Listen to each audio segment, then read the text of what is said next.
Hello, welcome to Something for Everyone.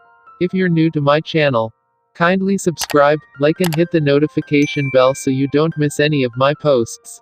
Thank you. Today I am going to share top 10 facts about porn's personal impact on consumers. In recent years, porn has been deemed a normal, healthy aspect to human sexuality, and that the taboo and shame around it should be obliterated. Though we agree that shame has no place in a discussion on porn consumption, we, and a whole lot of scientific research, disagree that modern pornography promotes healthy sexuality. To be honest, we not only think that it doesn't promote healthy sex lives, we think you simply can't be pro-pornography and pro-sex. Here's the list of top 10 facts about porn's personal impact on consumers everyone needs to know. Number 1. Porn damages relationships. Despite what the narrative around pornography says, consuming porn has been found to negatively impact relationships. The act of consuming porn alone can hurt the consumer's partner, but on top of that, porn consumption can lead people to feel less satisfied with their partner's physical appearance and sexual performance. Similarly, other research has found that porn consumers are not as intimate or committed to their partners, and are less satisfied with their romantic and sex lives. Number 2. Porn objectifies people. The entire premise of porn is based upon seeing people as objects or tools for the consumer's sexual gratification. Men and women both are seen as merely parts, not as whole people. Men's faces are rarely seen and women are just a collection of body parts and orifices. Something tells us that training ourselves to see anyone, even strangers on a screen, as mere objects isn't the healthiest habit to get into. Number 3. Porn normalizes violence and abuse.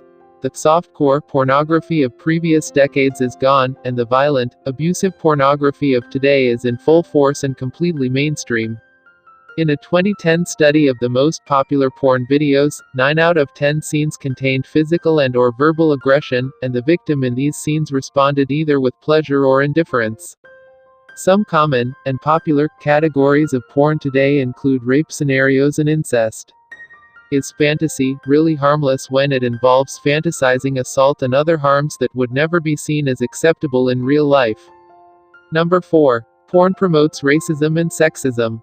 Porn thrives off of stereotypes, by displaying women as submissive objects willing and eager to do anything for men. And by displaying men as aggressive, power-hungry beings who long to take advantage of vulnerable people. The complexity of gender and individuality are already reduced to gross misrepresentations. Likewise, stereotypes are used in content with black performers, and promotes the idea that multicultural, multiracial relationships are taboo or fetishized. Porn often fetishizes many different races and ethnic groups. It doesn't take long to stumble upon any number of racist titles that promote offensive and unwarranted racial stereotypes about black women. Relegated to gonzo porn, which are low-budget films with little glamour, black women most often play the role of prostitutes in videos entitled "Ebony Sex Workers" and "Black Girls Working the Streets." Not satisfied to call them the usual gonzo terms of slut, whore, cumdumpster, the performers are called black ghetto freaks and inner-city sluts. To further smear them as lower-class, black women are featured in urban settings, rundown buildings, and trash-filled alleys. So porn sexualizes everyone, but the combination of racism, sexism, and often classism, since black women are often shown in distressed communities, leaves black women both sexualized and dehumanized in different ways than other ethnic groups. Number 5. Porn warps ideas about sex. Porn changes a consumer's expectations of sex, especially when these consumers are young, impressionable, and without first-hand experience in the realm of a sexual relationship. In porn, people look perfect, can, and will, have sex at any moment, and everything will be catered exactly to how the consumer wants it.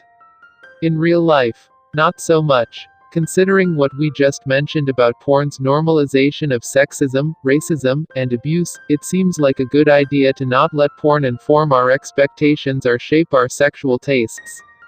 Number 6. Porn can literally change a consumer's brain.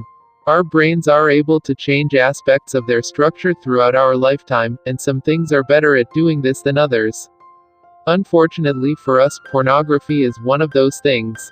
Because of how strongly porn triggers the reward center in our brain, neural pathways are built easily and get stronger, leading to the potential for the reward of pornography to be greater than sex with an actual partner. Number 7. Porn can fuel extreme and risky sexual tastes. Because of how readily porn changes the consumer's brain, porn consumption is an escalating and sometimes addictive behavior. As the consumer becomes desensitized to a certain type of porn, they will gradually turn to different, and oftentimes more extreme, types of pornography. Chasing this intense high can lead a growing tolerance to it, creating a situation where they need pornography just to feel normal, a formula for an addiction. Number 8. Porn can lead people to disengage from their lives. A porn habit or a porn addiction can pull people away from the things they love and care about most. Whether it's their romantic relationships, their social lives, or their hobbies, porn can lead to a more isolated life for a multitude of reasons. Be it shame, depression, disinterest, addiction, etc., porn is not proven to be a tool for enhancing your quality of life, it's shown to do the opposite. Number 9. Porn won't help your sex life in the long run. If the previous 8 facts didn't make this point abundantly obvious, we'll spell it out just to be sure. Porn has been shown to worsen consumers' sex lives. Porn warps a consumer's expectations of sex, reshapes their sexual tastes, usually for the worst, leaves them less satisfied with intimate sexual encounters and with their partner, and oftentimes leads to less sex overall. Number 10. Porn fuels sex trafficking. The connections between pornography and sex trafficking are daunting. Consider the facts: pornography increases demand for trafficking by providing an outlet for people to imitate what they've fetishized in porn. Porn consumption is linked to violence. Victims of trafficking are often groomed and desensitized with pornography, and people who grow up where porn is regularly consumed are more likely to be trafficked in their life. Most importantly than all that though, porn and sex trafficking are often the same thing, and there's no real way to tell if the porn you're consuming is of an individual who has been a victim of human trafficking in some way or another.